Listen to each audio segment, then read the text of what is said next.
Software engineering का ये course है, fundamentals of software engineering. Doctor Rajeev Mall द्वारा, आईटी खड़गपुर के प्रोफेसर हैं और ये पीपीटी भी उन्हीं के द्वारा है। बहुत ही एमिनेंट वर्ल्ड फेमस प्रोफेसर हैं। उन्हीं की किताब के बेस पर हम ये सॉफ्टवेयर इंजीनियरिंग पढ़ रहे हैं। तो आज का मुद्दा ये है कि सॉफ्टवेयर इंजीनियरिंग क्या है, प्रोग्राम्स और सॉफ्टवेयर प्रोडक्ट्स में अंतर देखेंगे, एवोल्यूशन देखेंगे, आज यहाँ तक देखने की कोशिश करेंगे। उसके बाद कुछ चेंजेस जो नोटवर्दी हैं सॉफ्टवेयर डेवलपमेंट प्रैक्टिसेस में। उसके बाद लाइफ साइकिल मॉडल्स पे बात करेंगे और फिर कंक्लूड करेंगे। तो सॉफ्टवेयर इंजीनियरिंग है क्या? जिस तरीके से हम एक बिल्डिंग बनाते हैं, जब हम एक बिल्डिंग बनाते हैं तो हम खास तौर पे ध्यान रखते हैं कि हमें नींव कितनी खोदनी है, हमें इसमें क्या मटेरियल यूज करना है, या हाई राइज बिल्डिंग है, अपार्टमेंट है, हाउस है, क्या चीज़ है, कैसे आपको इसमें इमरजेंसी एग्जिट देनी है, फायर के लिए क्या करना है, लिफ्ट कैसी देनी है। ये कुछ मैंने एस्पेक्ट बताया, लेकिन इसमें हजारों एस्पेक्ट छुपे हुए हैं जो सिविल इंजीनियरिंग के हैं वो इसे अच्छे से बता पाते हैं। तो अगर इसी की एनालॉजी हम बिठाएं तो engineering approach to develop software को डेवलप करने के लिए यदि हम एक इंजीनियरिंग अप्रोच लगाएं, जैसे मैंने आपको बताया बिल्डिंग कंस्ट्रक्शन एनालॉजी, तो इसे हम सॉफ्टवेयर इंजीनियरिंग कहेंगे। या किसी और तरीके से बोला जाए तो systematic collection of past experience, जिसमें टेक्निक्स, मेथोडोलॉजीज और गाइडलाइंस हैं। तो सॉफ्टवेयर इंजीनियरिंग एक इंजीनियरिंग अप्रोच है सॉफ्टवेयर डेवलप करने के लिए, जिसमें हम जितने भी पास्ट एक्सपीरियंसेस, मेथोडोलॉजीज, टेक्निक्स और गाइडलाइंस हैं उनका भी उपयोग करते हैं। और इंजीनियरिंग प्रैक्टिस इसमें खास तौर पे जो हमारे पुराने एक्सपीरियंसेस हैं, अच्छे थे, बुरे थे, उन सबको, जो भी कमियां थी उनको, और उनके लिए क्या किया गया या क्या किया जा सकता है, उनको हम सिस्टमेटिकली अरेंज करते हैं। उसके अलावा थ्योरेटिकल बेसिस या फिर जो क्वांटिटेटिव टेक्निक्स हैं वो जो है उसे भी हम लगाते हैं। और कुछ तो थंब रूल है, जैसे अगर कहा जाए कि आपको ट्रेन में बैठना है तो आपको टिकट लेनी होगी, जैसे ये थंब रूल है, इसी तरीके से इंजीनियरिंग प्रैक्टिस के कुछ थंब रूल है। लेकिन इसके बाद अगर मैं ये बात कहूँ तो इसके बाद ये कहना जरूरी है कि ऑल्टरनेटिव्स भी हैं जिसके बीच में आप ट्रेड ऑफ कर सकते हैं। और ये एक प्रैग्मेटिक अप्रोच है कॉस्ट इफेक्टिवनेस की। हमको करना क्या है, हमारा जो मेन एम है वो ये है कि हम एक बेहतरीन सॉफ्टवेयर किसी को दें और शेड्यूल से पहले दें, और कॉस्ट ओवररन भी ना हो, यानी कि पैसा भी उतना ही लगे जितना कि एस्टिमेटेड था।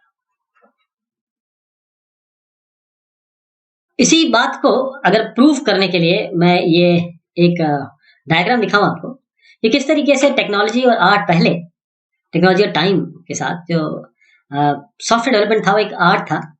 फिर कुछ एक्सपीरियंसेस हुए, जो पास्ट एक्सपीरियंस है उनको अनऑर्गेनाइज तरीके से लगाया गया। फिर ये आर्ट ने क्राफ्ट का रूप लिया।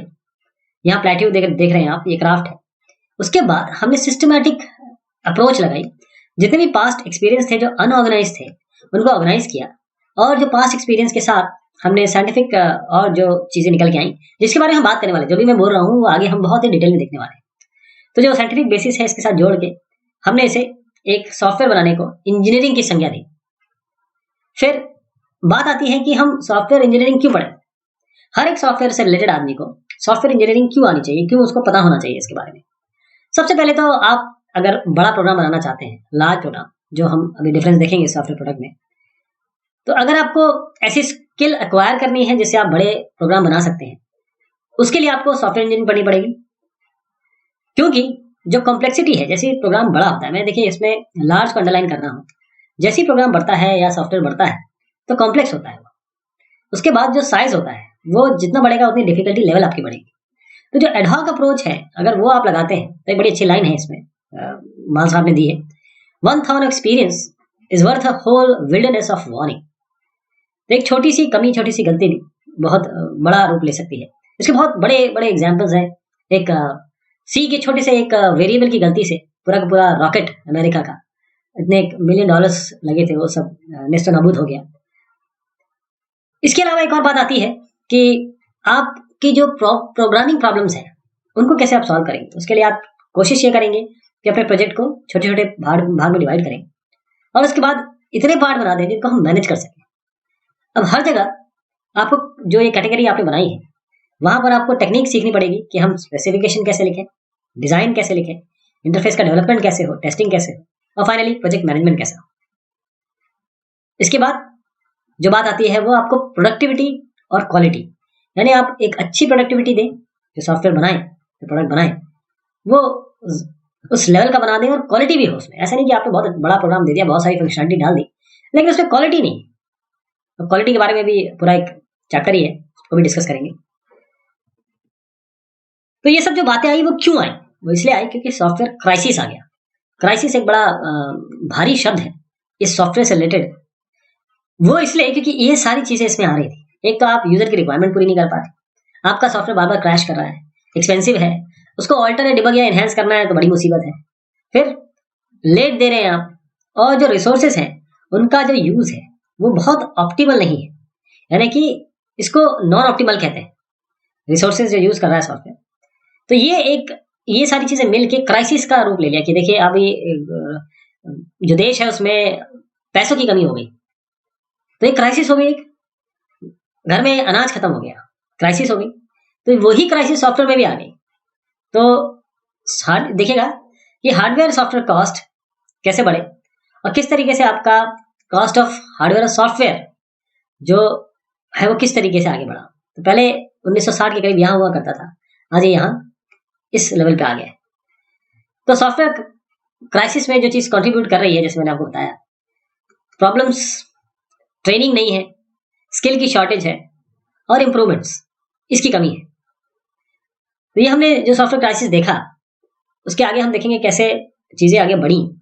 लेकिन उससे पहले एक सवाल आता है जो अक्सर पूछा जाता है, इंटरव्यू में भी बहुत पूछा जाता है, कि प्रोग्राम और सॉफ्टवेयर प्रोडक्ट्स में क्या अंतर है। प्रोग्राम और सॉफ्टवेयर प्रोडक्ट, लोग बोलेंगे कि जो बड़ा प्रोग्राम है वो सॉफ्टवेयर हो गया, लेकिन ऐसा नहीं है। इसका अंतर बहुत ध्यान से समझिएगा कि प्रोग्राम एक छोटे साइज का होता है, जबकि सॉफ्टवेयर प्रोडक्ट बड़े साइज का होता है। जो प्रोग्राम है अमूमन जो ऑथर है जिसने उसे लिखा है वही उसका यूजर होता है, जबकि आपके जो सॉफ्टवेयर प्रोडक्ट्स हैं उसके यूजर्स अथाह होंगे, बहुत सारे होंगे। सिंगल डेवलपर होते हैं प्रोग्राम के, और यहाँ पर टीम होती है पूरी डेवलप करने के लिए। यूजर इंटरफेस की कमी होती है प्रोग्राम्स में, जबकि जो सॉफ्टवेयर प्रोडक्ट होंगे वो अगर आप किसी चीज को सॉफ्टवेयर प्रोडक्ट की संज्ञा दे रहे हैं तो उसका वेल डिजाइन, पूरी तरीके से एक अच्छी तरीके से रचित एक डिजाइन इंटरफेस होगा। डॉक्यूमेंटेशन नहीं मिलेगा आपको प्रोग्राम्स में, या तो कम होगा या बिल्कुल नहीं मिलेगा, जबकि सॉफ्टवेयर प्रोडक्ट में ये वेल डॉक्यूमेंटेड होता है, यहाँ तक कि यूजर मैनुअल भी इसमें सम्मिलित है। प्रोग्राम एडहॉक डेवलपमेंट है, चलिए अभी कर लेते हैं, इसमें पैच वर्क लगा देते हैं, इसको ऐसा कर देते हैं। लेकिन जो सॉफ्टवेयर प्रोडक्ट है उसमें सिस्टमेटिक डेवलपमेंट है। कंप्यूटर सिस्टम इंजीनियरिंग, ये क्या होता है? ये एक्चुअली सॉफ्टवेयर इंजीनियरिंग को एनकम्पास करती है, मतलब उसको अपने एक अमली जामा पहनाती है। फिर ये भी जरूरी है कि सॉफ्टवेयर अपने आप तो कहीं चलेगा नहीं, उसको कोई ना कोई मशीन चाहिए। जैसे आप एग्जांपल लीजिए, अभी कॉफी वेंडिंग मशीन है, आपका मोबाइल ही हो गया जिसमें आपका कोई एंड्रॉइड ओएस चलता है। तो एंड्रॉइड ओएस क्या है? तो सॉफ्टवेयर प्रोडक्ट ही तो है, और चल किस पे रहा है? हार्डवेयर पे चल रहा है। तो हार्डवेयर की बात किए बगैर सॉफ्टवेयर पूरा नहीं होता है। फिर हाई लेवल प्रॉब्लम कि भाई किस तरीके से हम जो अपने काम है, टास्क है, वो कैसे सॉफ्टवेयर सॉल्व कर रहा है, और कौन सा सॉफ्टवेयर सॉल्व करेगा, कौन सा हार्डवेयर सॉल्व करेगा। तो ये दोनों साथ बनते हैं। हार्डवेयर सिमुलेटर, इसको यूज किया जाता है जब हम सॉफ्टवेयर डेवलपमेंट करते हैं। जरूरी नहीं है कि हार्डवेयर ही हो, हार्डवेयर का सिमुलेटर, अगर आप एंड्रॉइड डेवलपमेंट देखें तो उसमें सिमुलेटर है, अलग अलग मोबाइल का सिमुलेट कर सकते हैं, कैसा आपका ऐप दिखने वाला है वो आप उसमें दिखा सकते हैं। फिर आखिर में आप हार्डवेयर और सॉफ्टवेयर को कंबाइन कर देते हैं, फिर फाइनल सिस्टम टेस्टिंग करते हैं। तो अगर मैं इसको डायग्रामेटिकली आपको बताऊं तो सबसे पहले फिजिबिलिटी स्टडी होती है, फिर रिक्वायरमेंट एनालिसिस स्पेसिफिकेशन होता है, फिर हार्डवेयर सॉफ्टवेयर की पार्टीशनिंग होती है, हार्डवेयर अलग जाता है, सॉफ्टवेयर अलग जाता है, दोनों का डेवलपमेंट होता है, फिर इन दोनों को कंबाइन करके फाइनल इंटीग्रेशन और टेस्टिंग होती है। इसी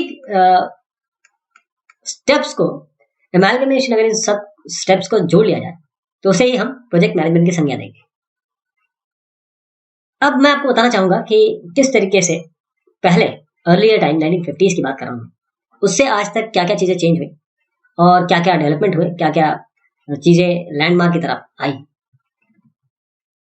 1950 यहाँ पर कंप्यूटर प्रोग्रामिंग आई और सारे प्रोग्राम असेंबली लैंग्वेज में लिखे जाते थे। बहुत कम लाइंस इसमें लिखी जाती थी, few hundred of lines of code, KLOC जिसे कहते हैं। आज तक तो KLOC की बात होती है। सबके अपने और अपने स्टाइल होते हैं, जैसे मेरा अलग स्टाइल होगा, आपका अलग स्टाइल होगा। इसी स्टाइल को अपने दिमाग से, अपनी उपज से, अपने स्टाइल से अगर किसी चीज को लिखा जाए, इसे ही हम एक्सप्लोरेटरी प्रोग्रामिंग कहते हैं। तो इस समय एक्सप्लोरेटरी प्रोग्रामिंग का समय था। फिर आई अर्ली 60s में आपकी हाई लेवल लैंग्वेजेस जैसे फोर्ट्रान, एल्गोल, कोबॉल। थोड़ा सा इन्होंने एफर्ट कम कर दिया सॉफ्टवेयर डेवलपमेंट का, लेकिन सॉफ्टवेयर डेवलपमेंट स्टाइल फिर भी आपकी एक्सप्लोरेटरी ही थी, अपने इंट्यूशन से चलती थी। थोड़ा सा और लाइन ऑफ कोड्स बढ़े। अब लेट 60s में क्या हुआ कि साइज और कॉम्प्लेक्सिटी प्रोग्राम की और बढ़ गई।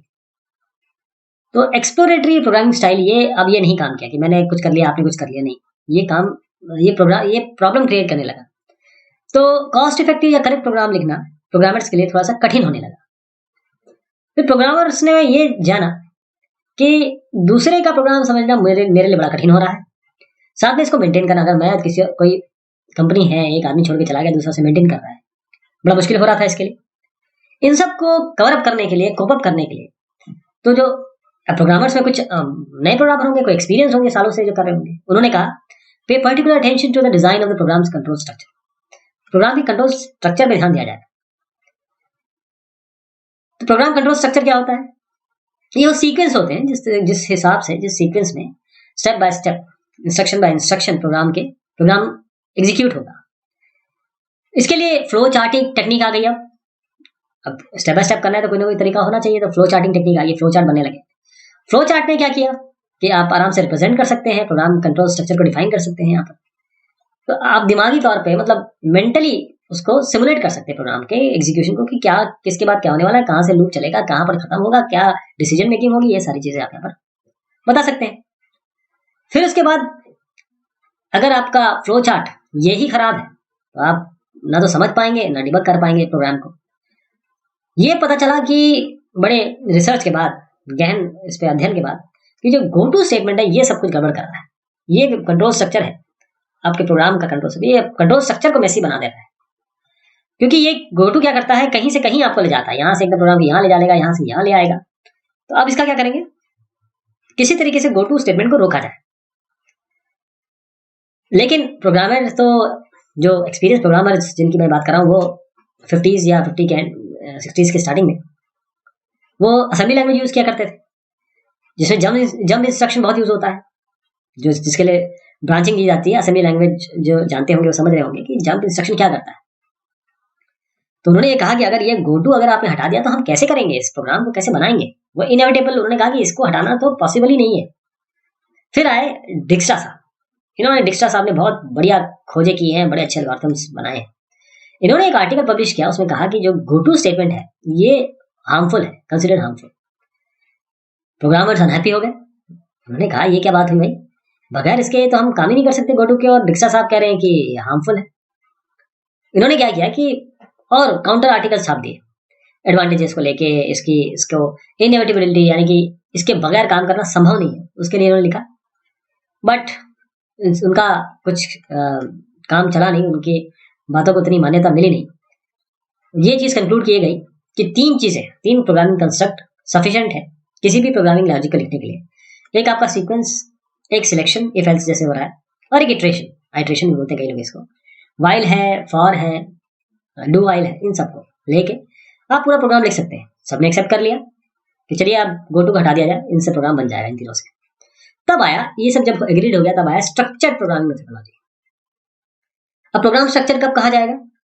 स्ट्रक्चर तब कहा जाएगा कि उसमें क्या 3 टाइप के कंस्ट्रक्ट यूज होंगे, एक सीक्वेंस, एक सिलेक्शन और एक इटरेशन। अनस्ट्रक्चर्ड कंट्रोल फ्लो, जैसे कि गो टू वगैरह, ये तो अवॉइड करना ही है। और अब क्या किया गया, आपने अलग अलग मॉड्यूल्स में डिवाइड कर दिया चीजों को। ये मॉड्यूल्स आपस में इंटरेक्ट कर रहे हैं, लेकिन सबको अलग अलग काम दे दिया। अगर एडिशन हो रहा तो यहाँ होगा, मल्टीप्लिकेशन यहाँ हो रहा तो यहाँ होगा, फैक्टोरियल निकल रहा तो यहाँ होगा। एक सिंगल एंट्री है, सिंगल एग्जिट है, कोई यहाँ से इधर नहीं एंट्री हो रही बीच से, कोई इधर से बीच से एंट्री नहीं हो रही है, यहाँ से इनपुट जाएगा, यहाँ से आउटपुट जाएगा। तो स्ट्रक्चर प्रोग्राम कुछ जगह इसकी वायलेशंस परमिट कर दिए गए कि अगर कोई प्रैक्टिकल कंसिडरेशन है, अगर आपको लूप से एग्जिट करना है ताकि आप एक्सेप्शनल हैंडलिंग, कोई प्रॉब्लम आ रही है उसको हैंडल कर सके, उसके लिए अलाउ कर दिया गया, अलाउ कंस्ट्रक्ट लिखा गया। तो स्ट्रक्चर प्रोग्राम के बारे में अगर ये बात की जाए कि वो बहुत आसानी से उसको समझा जा सकता था, उनको मेंटेन अच्छे से किया जा सकता था, और बहुत कम एफर्ट और टाइम लगता था उनको डेवलप करने के लिए। उसके बाद जो एक्सपीरियंस, क्योंकि इससे तो एक्सपीरियंस बढ़ रहा था 60s के बाद 70s, प्रोग्रामर बहुत कम एरर करने लगे। Programmers if then else, do while statement, ये सब यूज किया गया। और आराम से test and branch constructs use किए गए। तो ये डिस्कवर किया गया आखिर में कि वी नीड टू कंसिडर मोर, हमको जो डेटा स्ट्रक्चर का डिजाइन है उस पर ज्यादा ध्यान देना है। ठीक, तो डिजाइन ऑफ जो कंट्रोल स्ट्रक्चर डिफाइन है, इफ एल्स, इस पे डू वाइल पे ध्यान मत दीजिए ज्यादा, डेटा स्ट्रक्चर पे ज्यादा ध्यान दीजिए। तब आपका अगर डेटा स्ट्रक्चर पक्का हो गया तो आपके कंट्रोल स्ट्रक्चर तो आप लगा ही सकते हैं कभी भी, वो तो अवेलेबल है ही। तो कौन सी टेक्निक आई जो डिजाइनिंग ऑफ डेटा स्ट्रक्चर के बारे में जिन्होंने बात की, तो उसके लिए आई data structure oriented design techniques. ऐसी डिजाइन जिसमें डेटा स्ट्रक्चर पे ज्यादा ध्यान दिया जा रहा है। जैसे अगर मैं एग्जांपल दूं, JSP, Jackson structure programming methodology, इसको माइकल जैक्सन ने 1970 में डेवलप किया था। ये वो माइकल जैक्सन नहीं है जिन्हें हम सभी आप जानते हैं। इन साहब ने बहुत जबरदस्त काम किया था। तो जो JSP टेक्निक है, JSP, ये जावा सर्वर पेजेस वगैरह से लोग कंफ्यूज ना करें। तो JSP टेक्निक जो है उसमें जो प्रोग्राम कोड स्ट्रक्चर है वो करस्पॉन्ड करना चाहिए, वो उस मतलब एक तरीके से एक इंटरफेसिंग होनी चाहिए डेटा स्ट्रक्चर के साथ इसकी, जिन्हें आप इसको बैक ट्रैक कर सकें डेटा स्ट्रक्चर के साथ। JSP मेथोडोलॉजी में सबसे पहले डेटा स्ट्रक्चर डिजाइन होगा, उसके बाद उसके जो नोटेशंस होंगे, सीक्वेंस, सिलेक्शन और इटरेशन, वो डेटा स्ट्रक्चर पे कैसे होंगे ये बाद में किया जाएगा। ये अर्ली 70s की बात चल रही है। फिर आप डेटा स्ट्रक्चर डिजाइन जब आप कर लेंगे, फिर आप प्रोग्राम स्ट्रक्चर को डिजाइन कर सकते हैं, निकाल सकते हैं उससे। और भी आपके डेटा स्ट्रक्चर ओरिएंटेड मेथोडोलॉजीज आई, जैसे वॉरियर और मेथोडोलॉजी थी। 70s के पहले कहां तक पहुंचे थे, क्योंकि हमें अल्टीमेटली जानना है कि सॉफ्टवेयर इंजीनियरिंग की जो आज सिचुएशन है वहां तक हम कैसे पहुंचे। तो हम डेटा फ्लो ओरिएंटेड डिजाइन के बारे में बात कर रहे थे।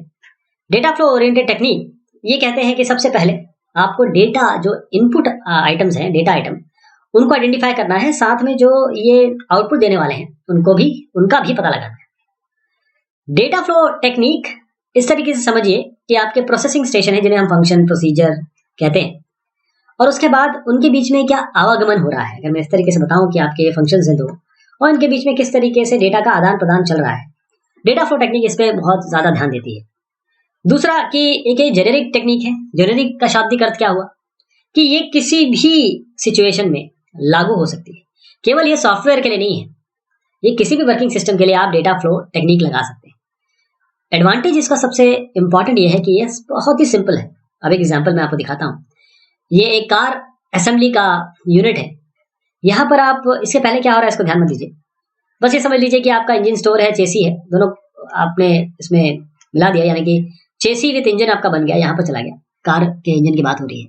उसका जब ये हो गया तो आपने डोर भी लगा दिए, डोर स्टोर से ले लिया, यहाँ पर इंजन स्टोर से इंजन ले लिया, यहाँ से चेसी स्टोर से चेसी नंबर ले लिया, इंजन में चेसी नंबर फिट कर दिया या फिक्स कर दिया। फिर आप गए डोर स्टोर पे, वहां से आपने डोर्स ले लिए, फिर आपने बोला कि अभी तो ये पार्टली असेंबल्ड कार है। फिर आप व्हील स्टोर पे गए, यहाँ से व्हील ले लिया, आपने व्हील लगा दिया और फाइनली आपने कहा कि मेरी कार असेंबल हो गई है। फिर पेंट और टेस्ट कर लिया, कार तैयार, देखिए कार आ गई।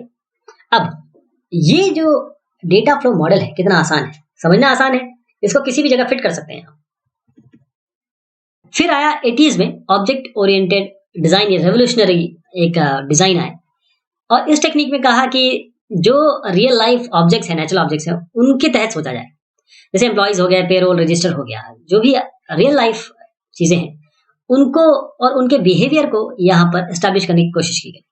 जैसे दो ऑब्जेक्ट्स हैं, उनके बीच में रिलेशनशिप क्या है, कंपोजिशन क्या है, रेफरेंस क्या है, इनहेरिटेंस क्या होगा उनके बीच में, इसके बारे में बात हुई। अब डेटा तो जरूरी है, लेकिन क्या है, पिछले जो तकनीक थी उनमें डेटा बड़ा ओपन था। यहाँ पर उन्होंने कहा कि डेटा का जो है वो हिडन होना चाहिए, डेटा हाइडिंग की बात हो गई यहाँ पर। फिर इतना ज्यादा एक्सेप्टेंस हुआ इसका, उसके कारण जो थे वो था सबसे पहले सिंप्लिसिटी। आप रियूजेबिलिटी, यानी कि एक कोड बनाइए उसको कई जगह रीयूज करिए। टाइम और कॉस्ट ये हमारे बहुत अच्छे से एक तरीके से मैनेज हो गया है, टाइम कम लगने लगा या फिर शेड्यूल पे काम होने लगा और कॉस्ट कम करने लगा। इसके अलावा जो कोड था वो रोबस्ट हो गया और मेंटेनेंस इसका बहुत आसान हो गया। तो शुरुआत हमने की थी एडॉक से, जिसे हमने एक्सप्लोरेटरी तकनीक कहा था।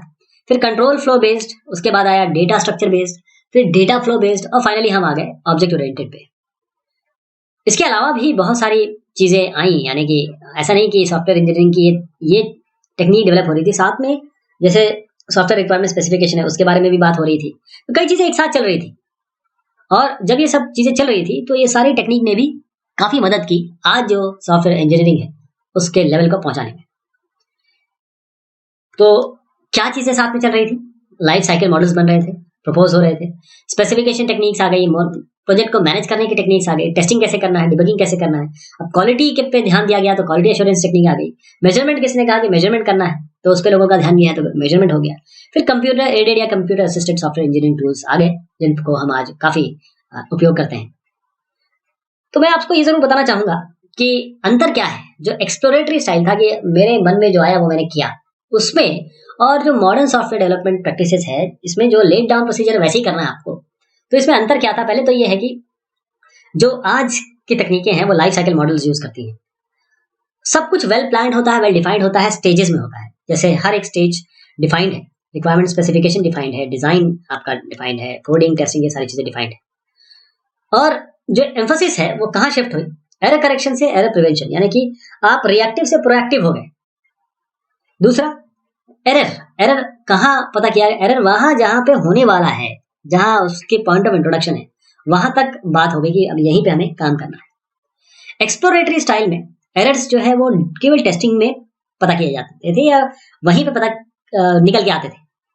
बट आज इस समय एरर आप हर एक फेज में निकल सकता है, कोई भी एरर हो सकता है। ये नहीं कि प्रोग्राम में एक सेमीकोलन का एरर हो गया। इसके अलावा भी बहुत सारे एरर्स हैं जो हम इस कोर्स में डिस्कस करने वाले हैं। एक्सप्लोरेटरी स्टाइल में कोडिंग, बस ये प्रोग्राम डेवलपमेंट मतलब कोडिंग। यहाँ पर कोडिंग को एक स्टेज माना जाता है, एक पूरे लाइफ साइकिल का एक स्टेज है, एक फेज है। जो ज्यादा ध्यान दिया गया आजकल वो आप देखेंगे कि रिक्वायरमेंट स्पेसिफिकेशन पे है, सब फेजेस डिस्टिंक्ट हैं और सारे जो स्टेजेस आए उस पे पीरियोडिक ड्यूरेशन वाइज रिव्यूज होने लगे। सिस्टमेटिक चीज हो गई तो स्टैंडर्ड टेस्टिंग टेक्निक्स भी आ गई। विजिबिलिटी बहुत अच्छी हो गई डिजाइन और कोड का। अभी विजिबिलिटी का मतलब क्या है? विजिबिलिटी मतलब अगर आप देख सकते हैं तो क्वालिटी, कंसिस्टेंसी और जो डॉक्यूमेंट्स हैं, डॉक्यूमेंट भी तो देख सकते हैं। पहले ऐसा नहीं होता था, पहले तो या तो डॉक्यूमेंट बनते नहीं थे या बहुत कम ध्यान दिया जाता था इन सब पे, डॉक्यूमेंट्स पे खासतौर पे। इन सब चीजों से क्या हुआ कि हमारा जो प्रोजेक्ट मैनेजमेंट है वो काफी ईजी हो गया, क्योंकि हमारे पास जब डॉक्यूमेंटेशन आ गया तो हम उसको उसके फॉल्ट आराम से निकाल सकते थे, मेंटेनेंस आसान हो गया। अब मैट्रिक्स की बात होगी, कैलकुलेशन करना है, कुछ वैल्यू निकालनी है, आप प्रोजेक्ट मैनेजमेंट अच्छे से कर सकते हैं क्योंकि शेड्यूलिंग अच्छे से कर सकते हैं, क्वालिटी आपकी मैट्रिक्स आ गई वो निकाल सकते हैं आप। और प्रोजेक्ट आप प्लान कर सकते हैं, एस्टिमेट कर सकते हैं, शेड्यूल कर सकते हैं और मॉनिटर कर सकते हैं। और फिर आप केस टूल्स का उपयोग कर सकते हैं। तो सॉफ्टवेयर लाइफ साइकिल में अगर आप देखें, अगर इसकी डेफिनेशन पे जाएं तो इनको सॉफ्टवेयर प्रोसेसेस पे कहते हैं। तो ये सारे आपके आइडेंटिफाइबल स्टेजेस हैं जो आपके सॉफ्टवेयर के इंसेप्शन से लेकर उसके अंत तक या मेंटेनेंस फेज में जाने तक चलते हैं। जैसे आपकी सबसे पहले आता है फिजिबिलिटी स्टडी, फिर requirement analysis, specification, design, coding, testing और फिर मेंटेनेंस।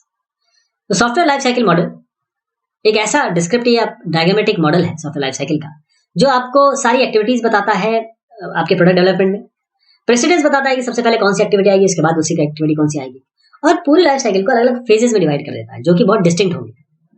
जो अलग अलग मैं एक्टिविटीज की बात कर रहा हूँ या फेजेस की बात कर रहा हूँ, उसमें डिफरेंट डिफरेंट एक्टिविटीज चल रही है। जैसे अगर डिजाइन फेज की बात करें तो इसमें स्ट्रक्चर एनालिसिस एक्टिविटी ये भी हो सकती है, साथ में स्ट्रक्चर डिजाइन एक्टिविटी भी चल सकती है, एनालिसिस के साथ डिजाइन। तो मॉडल लाइफ साइकिल है क्या, जो मैं कह रहा हूँ कि पहले 50s से लेकर आज तक जो चेंज हुए, ये रिटन डिस्क्रिप्शन है। रिटन डिस्क्रिप्शन यानी कि आप एक तरीके से चीजों को प्लान कर सकते हैं, उसको एक ब्लैक और व्हाइट में उतार सकते हैं। दूसरा, ये आइडेंटिफाई बहुत आसानी से आपको आइडेंटिफाई करवा सकता है क्या इनकंसिस्टेंसी है, प्रॉब्लम क्या है, ओमिशन क्या है, रिडंडेंसीज क्या है। और साथ में हर एक प्रोजेक्ट, क्योंकि हर एक प्रोजेक्ट एक जैसा तो होता नहीं, उस हिसाब से इसको टेलर किया जा सकता है, इसको काट छांट की जा सकती है। तो प्रोसेसेस ये है, जैसे मैंने बताया, आपको टेलर किया जा सकते हैं। और डॉक्यूमेंट प्रोसेस मॉडल क्या है, आपको ये पता करने में आसानी होगी कि करना कहाँ है, टेलरिंग काट छाट करनी कहाँ है। लेकिन इससे पहले डेवलपमेंट टीम को किसी प्रोजेक्ट के पहले एक लाइफ साइकिल मॉडल को अपना डिफाइन करना है या डिसाइड करना है, और उसके बाद एडहेरेंस बहुत जरूरी है, यानी कि जो आपने डिसाइड कर लिया उसके हिसाब से चलना है।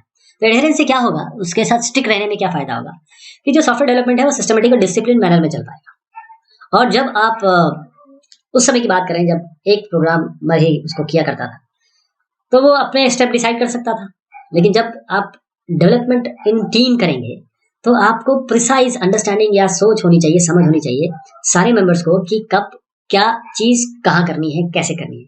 अदरवाइज तो केओस हो जाएगा, प्रोजेक्ट फेलियर हो सकता है। अगर प्रोजेक्ट को सक्सेसफुल बनाना है तो कभी ऐसा ना हो कि एक इंजीनियर अपने आप कोई राइटिंग कोड कर ले, कोई कहे मुझे यार पहले टेस्ट डॉक्यूमेंट बना देता हूँ, कोई कहता है देखो मैं तो फाइल स्ट्रक्चर पे काम करने लगता हूँ, कोई कहता है कि मैं तो इनपुट आउटपुट पे काम करने लगता हूँ पहले। तो ये चीजें वेल डिफाइंड होंगी तभी काम चलेगा। तो एक लाइफ साइकिल मॉडल आपको एक डेफिनेट एंट्री और एग्जिट क्राइटेरिया बताता है हर एक फेज में। तो एक फेज कब कंप्लीट होगा, जब इसके सारे एग्जिट क्राइटेरिया डिफाइन होंगे, सेटिस्फाई हो जाएंगे। जो एग्जिट क्राइटेरिया है, जैसे एग्जांपल में अगर लूं सॉफ्टवेयर रिक्वायरमेंट स्पेसिफिकेशन फेज का, तो उसमें एक एसआरएस डॉक्यूमेंट बनेगा, साथ में रिव्यू होगा, साथ में अप्रूव हो जाएगा कस्टमर और आपके द्वारा, दोनों मिलकर इसको तय करेंगे कि आपने अपने कहा कि खेत बनाओ, तो ऐसा ना हो कि आप खलिहान बनाने के बारे में सोचने लगे और हो सकता है कि आप खेत बनाने चले गए और आपके कस्टमर को खलिहान चाहिए। इसीलिए दोनों साइन करेंगे और जो फेज है वो तभी स्टार्ट होगा जब आपका एंट्री क्राइटेरिया सेटिस्फाई हो जाएगा और एग्जिट क्राइटेरिया मीट करेगा तो बाहर आ जाएगा। आराम से आप प्रोजेक्ट, ये अच्छा हो गया प्रोजेक्ट मैनेजर्स के लिए, वो मॉनिटर कर सकते हैं प्रोग्रेस को। और जब लाइफ साइकिल मॉडल से आप एडहेर हो गए, लाइफ साइकिल मॉडल आपने ले लिया, हम इसके बारे में बहुत बात करने वाले हैं लाइफ साइकिल मॉडल्स के अलग अलग, तो प्रोजेक्ट मैनेजर एकदम क्लियरली बता सकते हैं कि किस स्टेज में है। अदरवाइज क्या होता था, वो पूछते थे मेंबर से कहाँ चल रहा है भाई बताओ, वो जो बताते थे वही आगे बता देते थे कस्टमर्स को। तो ये सब जो प्रॉब्लम होती थी पहले कि भाई किसी से पूछ के बता दिया, वो उसको हम 99% कंप्लीट सिंड्रोम कहते थे। जितने भी लाइफ साइकिल मॉडल आए, जितने प्रपोज हुए, उनमें से कुछ के बारे में हम बात करेंगे जो बड़ी स्पेसिफिक है, जिन्होंने बड़ा रेवोल्यूशनाइज किया। जैसे क्लासिक वाटरफॉल मॉडल है, इटरेटिव वाटरफॉल मॉडल है, एवोल्यूशनरी है, प्रोटोटाइपिंग है, स्पाइरल मॉडल है। तो अंत में इस सेशन के सॉफ्टवेयर इंजीनियरिंग क्या है, एक सिस्टमैटिक कलेक्शन है जो सालों से प्रोग्रामिंग एक्सपीरियंस या प्रोग्रामर के एक्सपीरियंस द्वारा लिया गया। इसके साथ आपके जो इनोवेशन है जो रिसर्चर के, उनको भी जोड़ दिया गया। और जो फंडामेंटल नेसेसिटी है एक प्रोजेक्ट को या प्रोडक्ट को बनाने के लिए, उसमें जरूरी है कि एक लाइफ साइकिल को आप लें और उससे स्टिक करके रहें। और इससे फायदा ये होगा कि आपका सिस्टमेटिक और डिसिप्लिन मैनर में काम चलेगा। साथ में it will make it your life easier and for the team, जो टीम है उनके एफर्ट को कम करेगा और मैनेज आसान से होगा। तो ये हमने बात की शुरुआत से आज तक क्या क्या चीजें हुई, क्या क्या प्रॉब्लम हुई और सॉफ्टवेयर डेवलपमेंट लाइफ साइकिल क्या है। और इस जब नाम इनको देंगे और इनके बारे में डिस्कस करेंगे तो और इनको तफसील से देखेंगे। तब तक के लिए शुक्रिया, मेहरबानी।